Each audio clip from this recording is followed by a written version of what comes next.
Dame i gospoda, ljubitelji na umetnost, večer imamo možnost da u našoj grad imamo prvo predstavljanje su svoje prva samostalna izložba od njoda na akademski hospital Aleksandar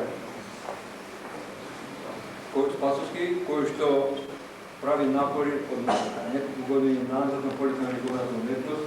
Se nadeva mi дека ова начин другарување, ова средба со него нема да ни биде прва и последна и во близко време ќе ни изненади со своите остварувања и со своји фантамошни успеши на полето на регионалната уметност.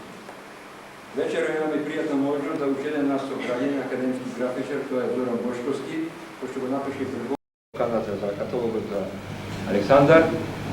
Му дадеме можност да ни го представи Александар од своји гледишта, од своји погледи, од тоа колку он го знае, бидејќи долго време договоруваа заедно и смета дека навлегол во мислите на Александар и во нашето работа. Му дава можност на Зоран Бошковски да земе збор во представувањето на нашиот собрање. Добро вечер. Би сакал да кажам збор два за секава манифестација за вечерва, пошто ова е всушност дел од нашиот проект што го работаме.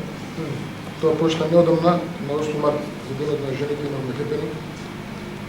И сега ова изложба самостојна ради, со повеќе дела од 94 година, 92 па на. И не знам што друго би кажам, освен тоа дека он на еден начин како медиум ми представи едни доживувања кои што вечерва ни возможува да уживаме во сликите. Сметам изложбата затворена.